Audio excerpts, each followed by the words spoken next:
When Guy Fawkes climbed those wooden steps on January 31, 1606, he carried with him a secret that would spare him from experiencing one of history's most barbaric forms of execution. What happened next would become legendary, but the true horror of what awaited him and what he narrowly escaped remains one of the most chilling chapters in the annals of English justice. The man whose name we remember every November 5 was destined for a death so brutal that even hardened executioners would later describe it as inhuman. Most people know Guy Fawkes as the man behind the Guy Fawkes mask, the symbol of rebellion popularized by modern culture, but the real story of his final moments reveals a level of cruelty that most minds struggle to comprehend. The execution planned for Fawkes wasn't simply about ending a life. It was about sending a message through methodical, prolonged agony that would echo through generations. The scaffold that awaited Fawkes in London's Old Palace Yard had been specifically constructed for maximum suffering. Every beam, every rope, every tool had been carefully selected to ensure that his death would unfold in stages, each more excruciating than the last. The crowd that gathered that cold January morning expected to witness hours of systematic torture, a spectacle that would serve as both entertainment and warning. What they witnessed instead was a moment of desperate courage that robbed the crown of its intended demonstration of absolute power. Fawkes's final act would deny King James I the satisfaction of a slow, agonizing death, but it would also cement his place in history as a man who chose his own ending rather than submit to the calculated cruelty of Tudor justice.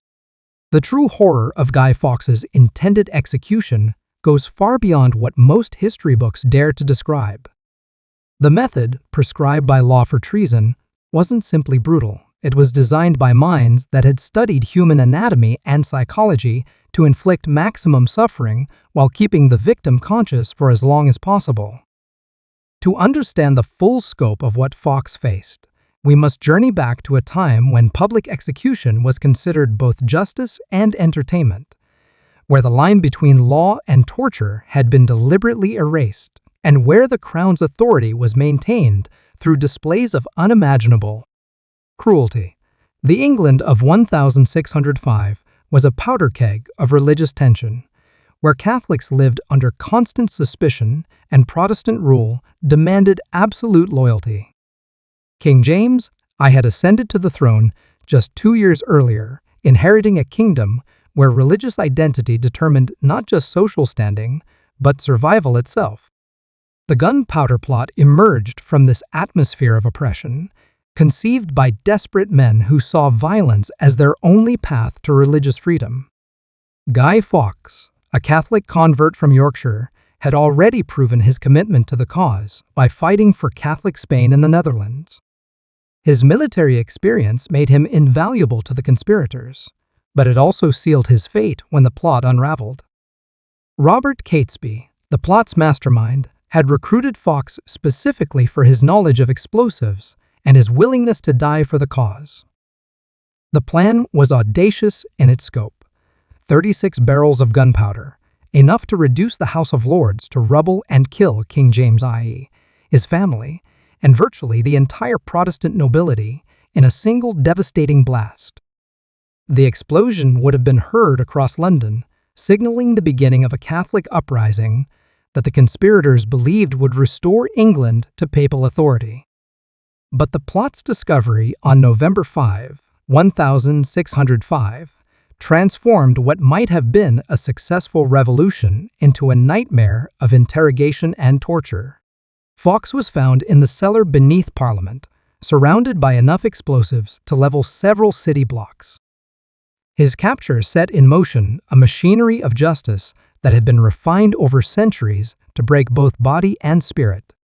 The interrogation of Guy Fawkes began immediately, employing methods that the Tower of London's experienced torturers had perfected through decades of practice.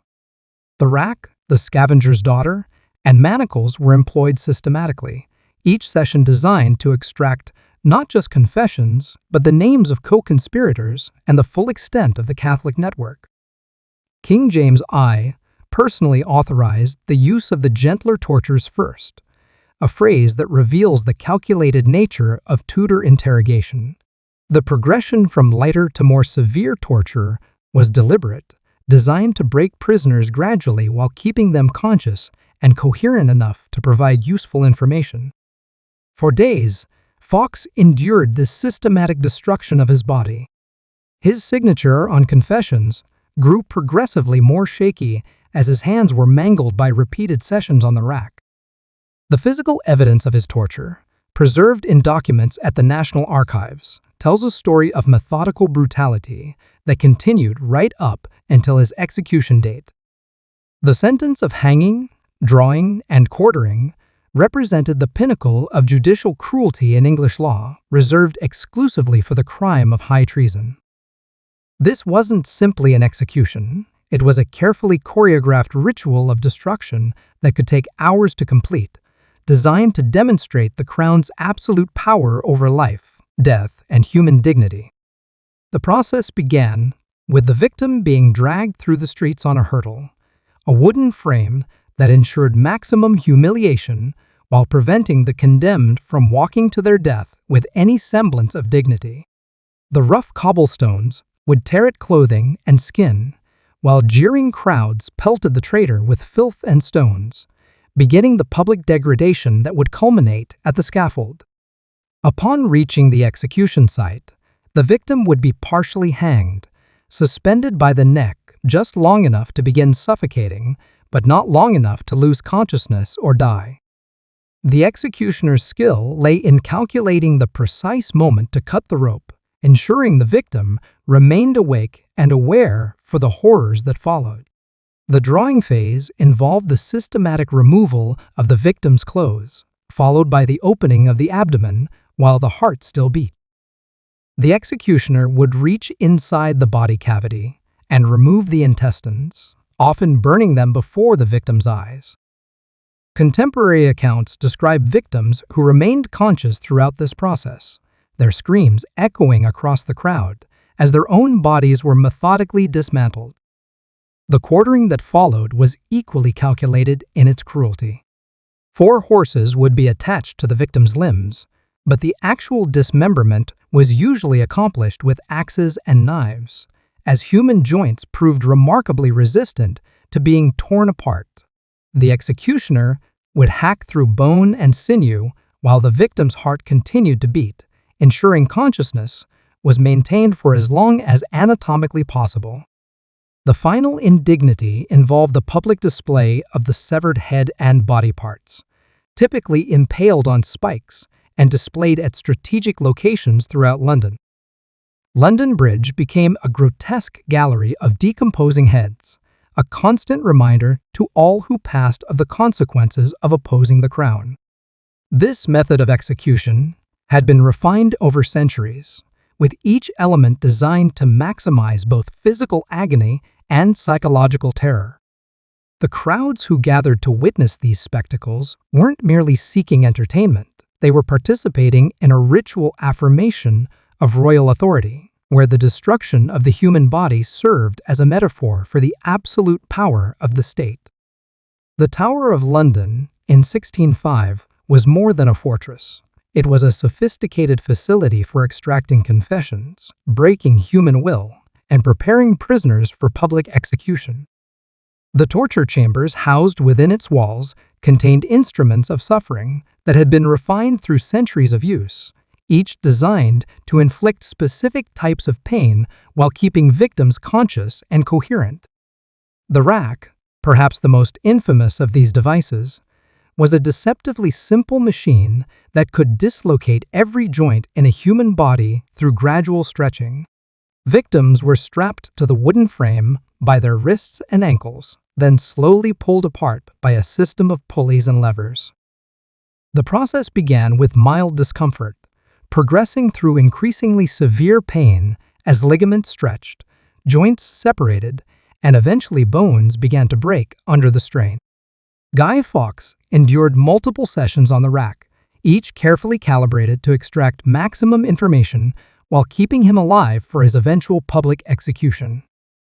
The tower's records, preserved in meticulous detail, document the progression of his physical deterioration. His initial signature, bold and confident, gradually deteriorated into barely legible scratches as his hands were systematically destroyed. The scavenger's daughter, another favorite device of tower torturers, worked in reverse to the rack, compressing the victim's body into an increasingly small space until ribs cracked and breathing became nearly impossible. This instrument was particularly effective at breaking the will of prisoners who had initially resisted the rack's stretching torments. Manacles provided a more subtle form of torture, suspending victims by their wrists for hours or days at a time. The weight of the body gradually dislocated shoulders and wrists, while circulation was cut off to the hands and arms. Prisoners subjected to prolonged manacling often suffered permanent nerve damage, losing the use of their hands even if they survived their eventual execution.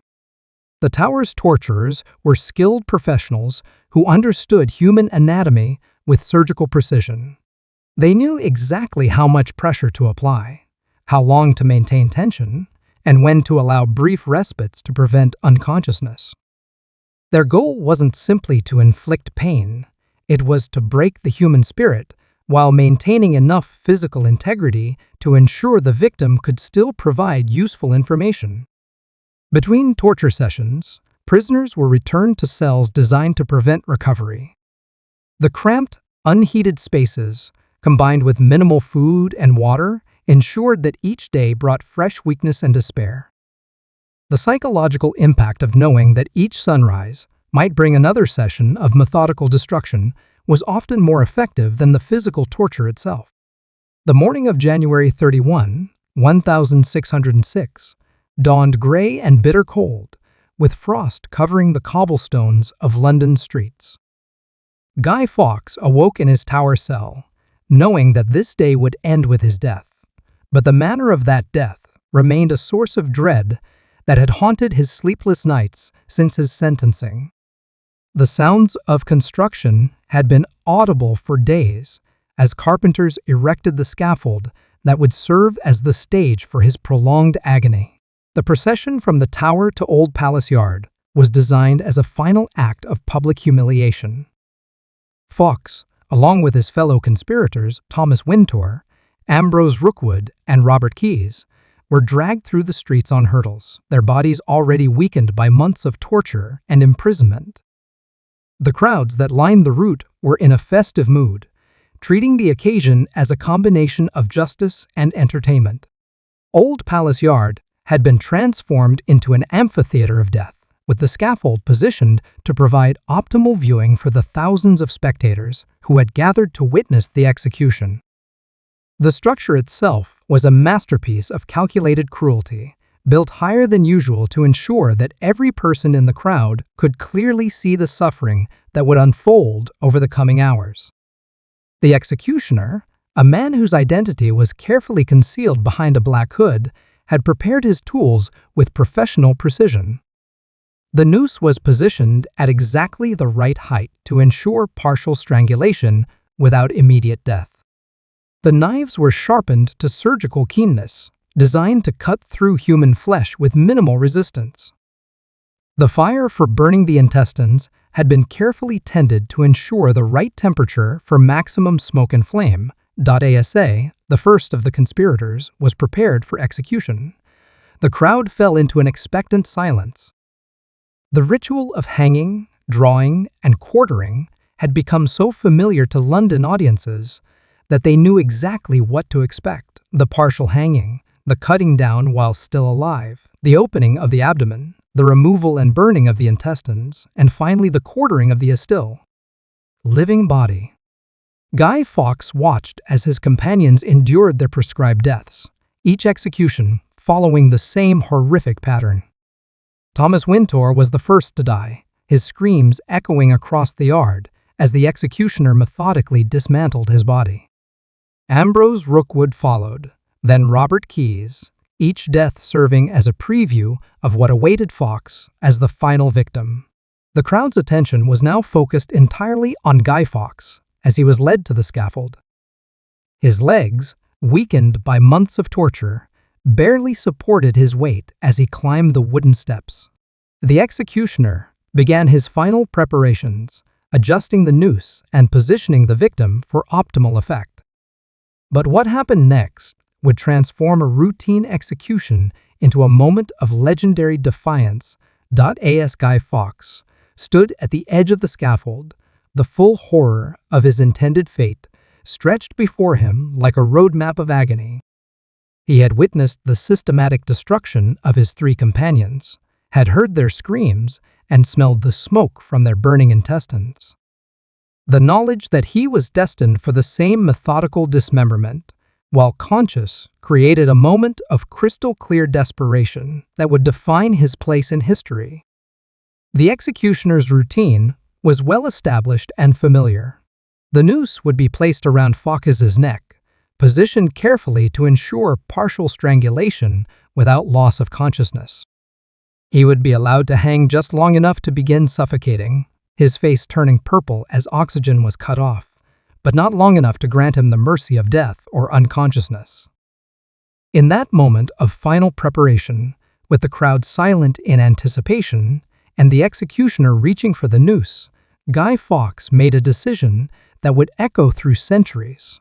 Rather than submit to the prescribed ritual of torture, he summoned what remained of his strength and leaped from the scaffold, his body plummeting toward the cobblestones below with enough force to ensure that his neck would snap on impact.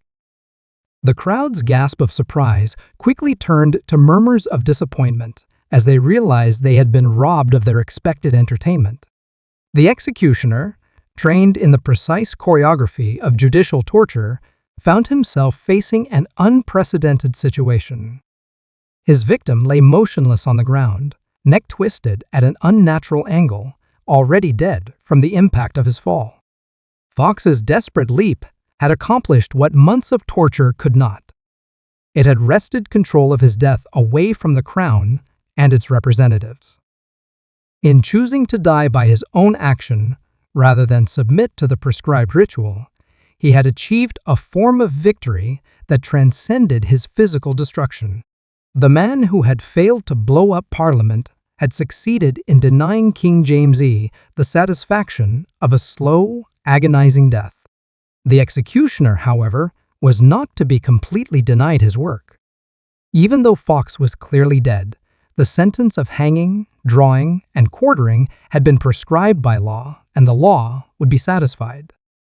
What followed was a grisly pantomime of execution as the executioner carried out the prescribed dismemberment on Fawkes' lifeless corpse.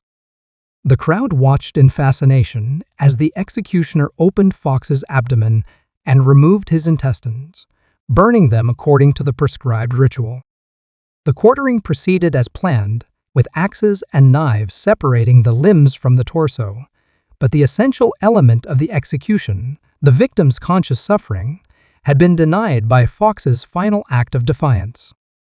The thousands of spectators who had gathered in Old Palace Yard that January morning represented a cross-section of London society, from wealthy merchants who had paid premium prices for the best viewing positions to common laborers who had arrived before dawn to secure their place in the crowd.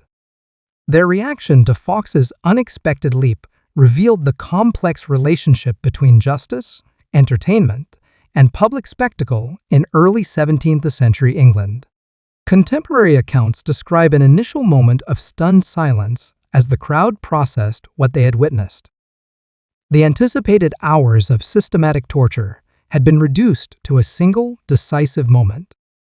Many spectators felt cheated of the entertainment they had come to see, while others expressed grudging admiration for Fawkes' courage in choosing his own death rather than submitting to prolonged agony.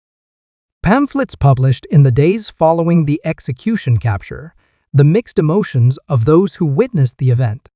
Some writers condemned Fawkes' final act as a display of cowardice, arguing that a true penitent would have accepted his punishment as God's will. Others saw in his leap a demonstration of the same courage that had led him to participate in the Gunpowder Plot, a final act of defiance against authority. The Venetian ambassador, Nicol Molin, wrote to the Doge, describing the execution as a spectacle that moved even the hardest hearts to pity. His diplomatic correspondence reveals that even among the international community, Fawkes's final moments were seen as a demonstration of human dignity in the face of systematic cruelty. Religious commentators struggled to place Fawkes's suicide within the context of Christian theology. Catholic sympathizers saw his death as martyrdom, while Protestant ministers condemned it as a final sin that ensured his damnation. These theological debates would continue for decades, with each side claiming Fawkes's final act as validation of their own religious perspective. The economic impact of the execution was immediate and measurable. Street vendors, who had prepared for a day-long spectacle, found themselves with excess food and drink, while the owners of viewing platforms discovered that disappointed customers were demanding partial refunds. The execution industry, built around the assumption of prolonged suffering, had to adapt to a new reality where condemned prisoners might choose their own ending. Word of Fawkes's defiant death spread throughout England within days, carried by travelers and traders who had witnessed the execution or heard first-hand accounts. The story grew in the telling, with each retelling adding new details about his courage, his final words, or the crowd's reaction. By the time the news reached the countryside, Guy Fawkes had begun his transformation from failed terrorist to folk hero. King James's reaction to Guy Fawkes's final act of defiance was one of barely contained fury. The elaborate execution had been planned as a demonstration of royal power, a public spectacle that would serve as a warning to any who might consider following in the conspirators' footsteps. Fawkes's leap had transformed the Crown's carefully orchestrated display of absolute authority into an embarrassing demonstration of the limits of royal control. The immediate government response focused on controlling the narrative surrounding the execution. Official accounts were quickly distributed to minimize the significance of Fawkes's final act, describing it as a moment of cowardice rather than courage. Court historians were instructed to emphasize the successful capture and punishment of the conspirators while downplaying any suggestion that the execution had not proceeded according to plan. The legal implications of Fawkes's suicide created unprecedented challenges for English jurisprudence. The sentence of hanging, drawing, and quartering had been carried out on his corpse, but questions remained about whether justice had truly been served. Legal scholars debated whether the execution of a dead body satisfied the requirements of the law and whether new provisions needed to be made for future cases where condemned prisoners might attempt similar escapes. Parliament responded by passing new legislation designed to prevent future suicide attempts by condemned traitors. The construction of scaffolds was modified to eliminate opportunities for prisoners to leap to their deaths, while additional guards were stationed to physically restrain anyone who might attempt to follow Fawkes's example. These changes represented a tacit admission that the government had been caught unprepared by his final act. The international diplomatic community watched the English government's response with great interest. Foreign ambassadors reported to their respective courts that the execution had not proceeded as planned and that the Crown's authority had been challenged, even in the moment of its supposed triumph.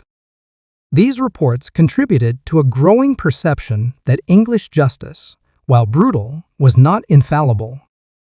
The Catholic community throughout Europe seized upon Fawkes's death as evidence of English Protestant cruelty. Pamphlets circulated, describing the barbaric nature of hanging, drawing, and quartering, while Catholic propagandists portrayed Fawkes as a martyr who had chosen death rather than submit to heretical persecution. These publications were banned in England, but they continued to circulate underground.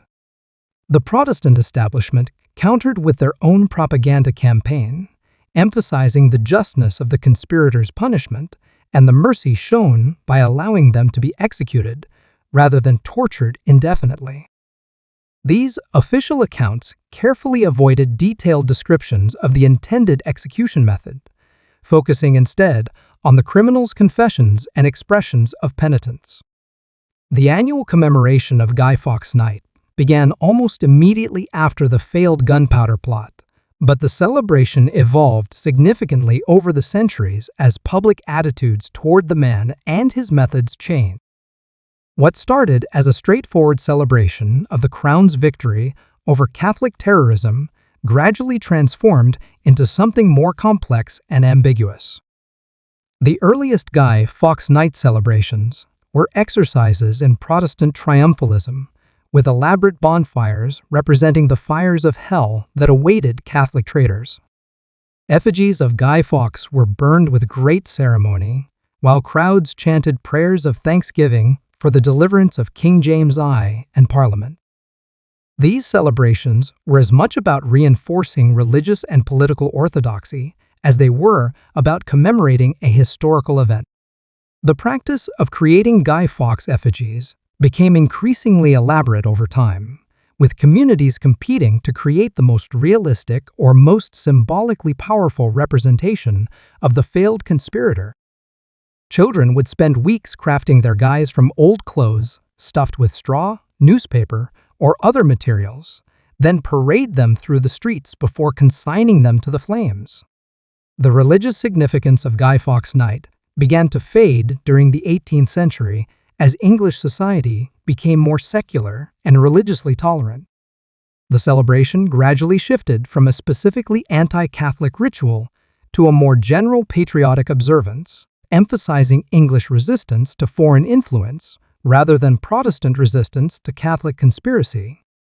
The Industrial Revolution transformed Guy Fawkes Night from a primarily rural celebration to an urban spectacle. Factory workers and city dwellers embraced the tradition with enthusiasm, seeing in the annual bonfire a rare opportunity for community celebration and legitimate public disorder. The addition of fireworks to the celebration created new opportunities for spectacular displays that rivaled the original Gunpowder Plot in their explosive power. The 20th century brought new layers of meaning to Guy Fawkes Night as political activists began to appropriate the symbolism of the failed conspirator for their own purposes. The image of Guy Fawkes as a man who had dared to challenge authority resonated with revolutionary movements across the political spectrum, from Irish Republicans to English anarchists. The transformation of Guy Fawkes from villain to anti-hero was completed in the late 20th century with the publication of V for Vendetta and the subsequent popularization of the Guy Fawkes mask as a symbol of resistance to authority. This modern reinterpretation completely inverted the original meaning of Guy Fawkes Night, transforming the man who had once been burned in effigy into an icon of rebellion against oppression. The legacy of Guy Fawkes's final moments extends far beyond the immediate historical context of early 17th century religious warfare. His decision to choose death over prolonged torture established a precedent that would be remembered and invoked by subsequent generations facing similar choices between submission and defiance. The story of Fawkes's leap from the scaffold became a touchstone for discussions about human dignity in the face of institutional cruelty. Enlightenment philosophers like Voltaire and Cesare Beccaria cited his final act as evidence of the inherent barbarity of judicial torture, arguing that no state had the right to inflict such systematic suffering on any individual, regardless of their crimes. The abolition of hanging, drawing, and quartering as a form of execution in 1870 marked the end of an era of judicial cruelty that had persisted for centuries. Modern historians argue that public revulsion at executions like that, intended for Guy Fawkes, played a significant role in the gradual humanization of criminal justice, as society began to question whether the state should have unlimited power over the human body. The psychological impact of Fawkes's final choice continues to fascinate modern researchers studying extreme behavior under pressure. His decision to commit suicide rather than endure prolonged torture, has been analyzed as an example of rational decision-making under impossible circumstances, demonstrating the human capacity for agency even in the most desperate situations. Contemporary discussions of torture and human rights often invoke the Guy Fawkes execution as an example of the slippery slope from legitimate punishment to systematic cruelty. Human rights organizations use historical examples like this to argue that any acceptance of torture, even in extreme circumstances, inevitably leads to the normalization of brutality. The modern rehabilitation of Guy Fawkes, as a symbol of resistance to authority, reflects broader changes in how society views the relationship between individual conscience and state power. What previous generations saw as terrorism, modern observers increasingly interpret as a legitimate response to religious oppression and political tyranny. The annual Guy Fawkes Night celebrations continue to evolve, with each generation finding new meanings in the 400-year-old story.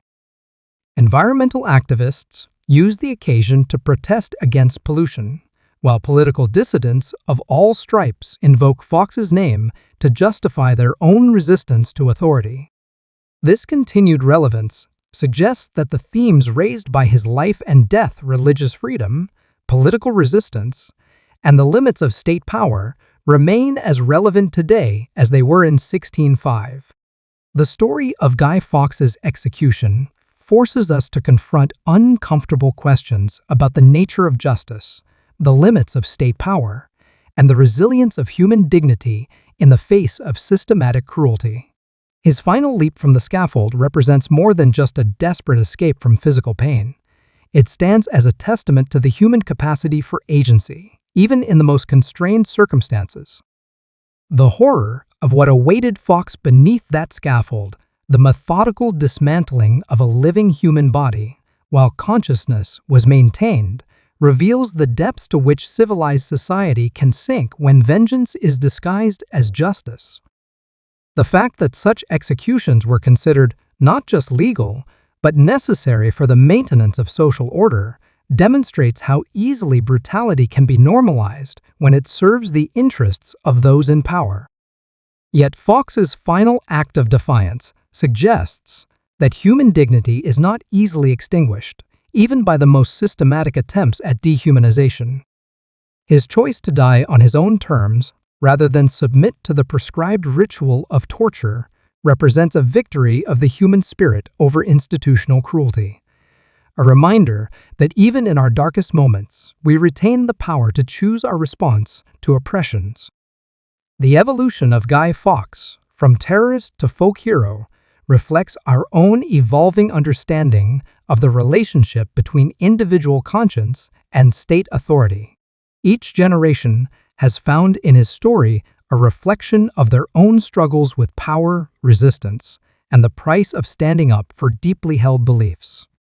The methods of torture and execution employed against Guy Fawkes and his fellow conspirators belong to a dark chapter of human history that we would prefer to forget, but there is value in remembering these horrors, not to celebrate them, but to understand how easily societies can slip into barbarism when fear and hatred override compassion and justice. As we light our bonfires each November 5 and watch the sparks rise into the darkness, we might do well to remember not just the man whose name we invoke, but the deeper questions his story raises about power, justice, and human dignity in a world where torture and systematic cruelty have not disappeared, but merely changed their form. The 400-year-old story of Guy Fawkes remains disturbingly relevant. The true horror of Guy Fawkes' intended execution lies not just in the physical brutality that was planned, but in the casual acceptance of such cruelty as normal and necessary. His final act of defiance reminds us that even in our darkest moments, we retain the power to choose dignity over submission, courage over compliance, and hope over despair. That choice, made in a moment of desperate circumstances 4 centuries ago, continues to echo through history as a reminder of both the worst and the best of human nature.